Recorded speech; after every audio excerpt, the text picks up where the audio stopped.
Hello. आज matrix हमारा third part है और पहले और सेकंड पार्ट में मैंने ये बता दिया था कि मैट्रिक्स बनता कैसे और मैट्रिक्स होता क्या है, उसके अंदर क्या क्या डिटर्मिनेंट इन सॉरी मैट्रिक्स के अंदर क्या क्या एलिमेंट भरे जाते हैं, मतलब मैट्रिक्स के अंदर एलिमेंट भरे जाते हैं। फिर हमने रो और कॉलम के बारे में अच्छे से पढ़ लिया था। फिर रो को किससे डिनोट करते हैं, कॉलम को किससे डिनोट करते हैं। फिर टाइप्स देख रहे हो, आज हम टाइप्स ऑफ मैट्रिक्स। ठीक है, मैंने आज पहले ही लिख दिया क्योंकि 10 मिनट लंबी हो रही थी वीडियो।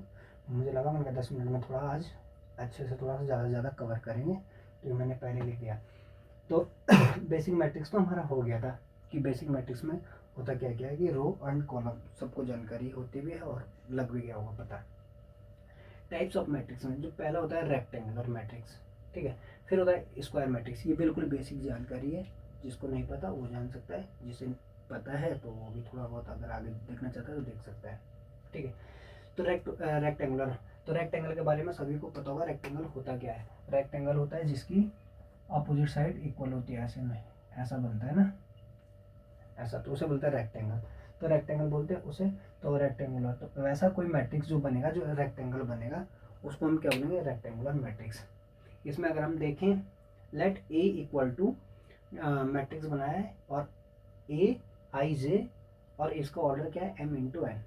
इसमें होता क्या है रेक्टेंगुलर मैट्रिक्स में, इसमें जो ऑर्डर होता है एम इंटू एन का, वो M does not equal to N, यानी कि रो और कॉलम इक्वल नहीं होती। इसमें होता क्या है कि इसमें क्या है, कॉलम ज़्यादा होते हैं, यानी कि कॉलम ज़्यादा होते हैं, यानी कि N is greater than M.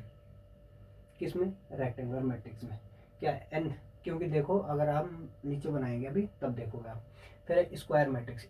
Square matrix क्या होता है, let A equal to matrix बनाया, फिर हमने लिखा ए आई जे, जो एलिमेंट होते हैं कि एलिमेंट का नंबर होता है, फिर इसका ऑर्डर लिखा एम इंटू एन।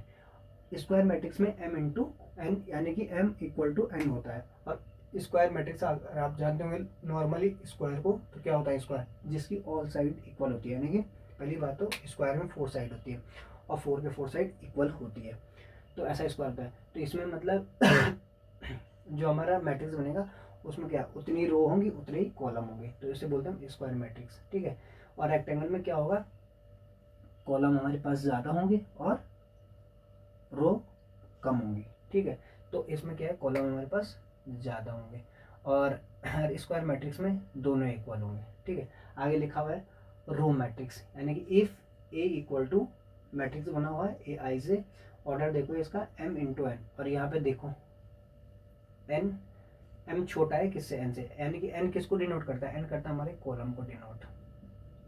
ये पहली क्लास में, जो इससे पहले दो क्लास हुई है उसमें ये बता दिया गया है। तो क्या है, यहाँ पे कॉलम किस, जो नंबर होंगे, नंबर ऑफ कॉलम ज़्यादा होंगे। ठीक है, अगर हम एग्जांपल देखेंगे तो ये देखो ए इक्वल टू, कोई डिटर्मिनेंट है 1 2 3, तो देखो अगर हम ऐसे में देखेंगे तो रो तो एक ही आ रही है, ऐसे में रो एक ही आ रही है, लेकिन कॉलम अगर आप देखोगे तो 1 2 एंड 3, तो 3 कॉलम आ रही है, रो ओनली 1 है। और यहाँ पे देख सकते हो एम कितना है 1 और एन कितना है 3, तो यानी कि एन कितना हो गया, बड़ा हो गया ना एम से, ये देखो एन बड़ा हो गया क्योंकि एन 3 है। तो ये क्या है हमारे पास, रो मैट्रिक्स। रो मैट्रिक्स बोले यार रेक्टेंगुलर मैट्रिक्स। ठीक है, इसमें दूसरा एग्जांपल ये है, पहले देखो रो कितनी है, रो है एक और कॉलम कितने हैं 1 2 3 4 5, यानी कि 5 कॉलम है। तो यहाँ भी देखो, देखो 5 तो बड़ा ही रहता है 1 से, ऑब्वियसली सभी को पता हुआ है, तो बच्चे को पता है, तो ये बड़ा है, यानी कि इट मीन्स क्या है, एम इज लेस देन किसे, एन से। तो यानी कि हमारे पास कॉलम की जो नंबर ऑफ कॉलम्स है वो ज़्यादा है किससे, रो से। ठीक है, फिर हम कॉलम मैट्रिक्स पढ़ते हैं। कॉलम मैट्रिक्स में क्या होता है, कॉलम मैट्रिक्स में इसका अपोजिट हो जाता है, हमारे पास रोज की संख्या ज़्यादा होती है और कॉलम की कम होती है। ठीक है, यहाँ पे अगर आप देख रहे होंगे कोई मैट्रिक्स है A equal to A I J, orders का एम इंटू एन है, और देखो एम, एम मतलब डिनोट करता है रोज को, ये पहले पढ़ाया गया है, और ये कॉलम को, एन क्या है, कॉलम को बोलते हैं। ठीक है, तो यहाँ पे एम रोज क्या है, ज़्यादा है और कॉलम कम है।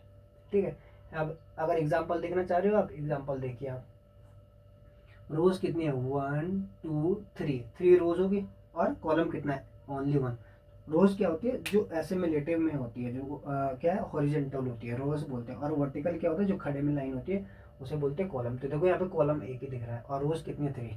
तो यहाँ पे आप साफ देख सकते हो, एम कितना है, 3, और एन कितना है, 1। तो एम सीधी सी बात है बड़ा होगा एन से, क्योंकि 3 तो बड़ा होता है 1 से। तो ये देखो ये बड़ा है, तो इसे हम क्या बोलते हैं, कॉलम मैट्रिक्स। इसका सेकंड एग्जांपल ये है, 1 2 3 4। यहाँ पे देखो एम की वैल्यू कितनी आ रही है, 4, यानी कि रोज कितनी है, 4, और एन की वैल्यू कितनी आ रही है, 1। तो देखो एन कितना है, 1, एन कितना है, 1। तो सीधी सी बात है, पता चल रहा है ये कॉलम मैट्रिक्स है। तो कॉलम मैट्रिक्स में क्या होता है ज़्यादा, कॉलम मैट्रिक्स में हमारे पास रोज ज़्यादा होती है, और सॉरी, और आपके पास रोज मैट्रिक्स में हमारे पास क्या होती है, कॉलम ज़्यादा होते हैं। ठीक है, मतलब उल्टा ये याद करने के लिए भी ऐसे उल्टा आप रख सकते हो कि जैसे रोज की बात आएगी तो रोज उसमें कम होगी, रोज मैट्रिक्स में रोज ही कम होगी और कॉलम ज़्यादा होंगे। और कॉलम मैट्रिक्स में क्या होंगे, कॉलम कम होंगे, रोज ज़्यादा होगी। ठीक है, फिर ये बेसिक जानकारी थी इतनी प्रीवियस नॉलेज में। अब थोड़ा सा इसमें थोड़ा आगे अब है नल मैट्रिक्स। नल मैट्रिक्स मतलब नल से पता ये चलता है कि जीरो मैट्रिक्स, नल मतलब नल खाली, एकदम खाली है। तो जीरो मैट्रिक्स अगर आप देख रहे होंगे, let A equal to A I J, order किसना है, एम इंटू एन। इसमें क्या है, यहाँ पे आपको एलिमेंट देखना है, एलिमेंट में आई जे क्या है, आई जे इक्वल टू 0। ठीक है, लेकिन किसके लिए, जब आई जे बिल्कुल अलग अलग है, नहीं, जब आई जे सारे के सारे 0 होंगे, यानी कि नल मैट्रिक्स में क्या होगा, 0, सॉरी, हाँ यहाँ पे यही होगा, 0 के 0। आइए हमने 2 बाई 2, अगर हमने यहाँ पे देखा जाए, अगर 3 बाई 3 का कोई मैट्रिक्स होगा ना ऐसे, तो उसमें भी सारे के सारे 0 होंगे।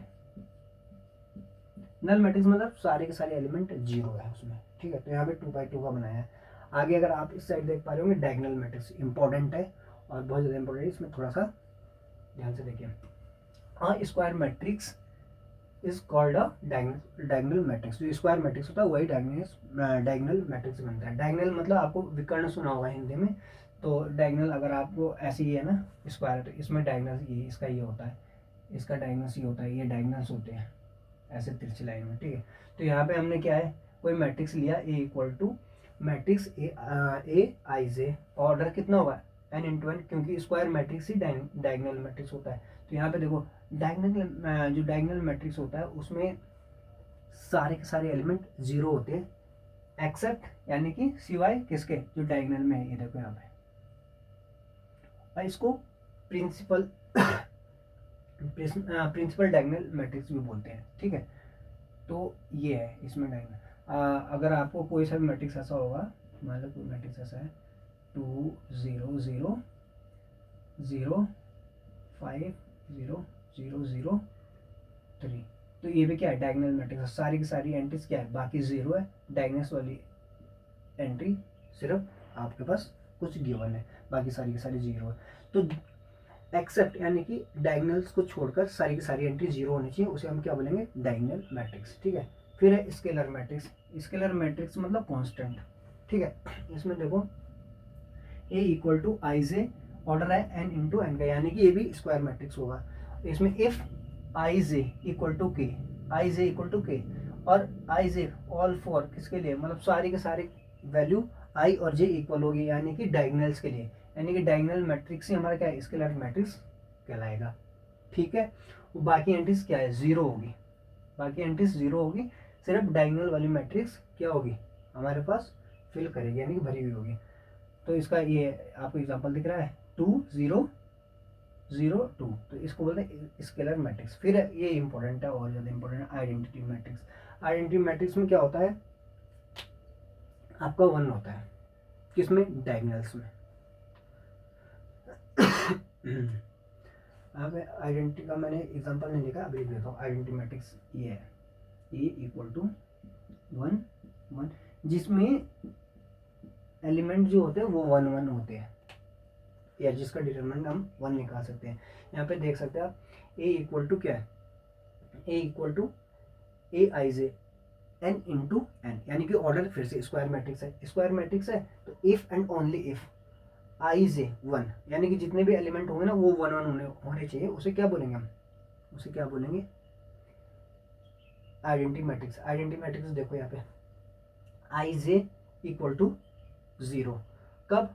जब आई और जे इक्वल हो। तो आई और जे कब इक्वल होते हैं? आई और जे इक्वल होते हैं हमारे पास, अगर आप कोई ऐसा सडन मैट्रिक्स बनाते हैं, ये 1 1 1 2 1 3 1 2 1 1 2 2 1 2 3 1 3 1 1 3 2 1 3 1 3 3।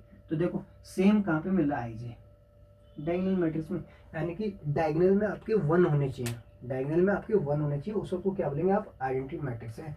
तो आप ऐसा भी बना सकते हो, कितना बड़ा मैट्रिक्स बना लो आप, 1 0 0 0 1 0 0 0 1। ये भी क्या है आपके पास? Identity matrix. Identity matrix. तो आज मैंने कोशिश करी है 8-10 मिनट में, जो कि 10 मिनट में इसे कवर करने की। होप आपको समझ आया होगा। हो सकता है थोड़ा जल्दीबाजी में हो गया, लेकिन आप इसे थोड़ा सा स्लो करके या तेज़ करके देखना है। आप आता ही हुआ बेसिक जानकारी, तो आप इसे देख सकते हैं। मिलते हैं आपको नेक्स्ट वीडियो में। आप इसका स्क्रीनशॉट लेना ले सकते हैं। और मेरी शेडो आती है ना इसमें, तो इतना साफ नहीं दिखता, लेकिन अब साफ दिख रहा होगा, तो आप देख ले सकते हैं इसकी स्क्रीनशॉट। नेक्स्ट लेक्चर में मिलते हैं।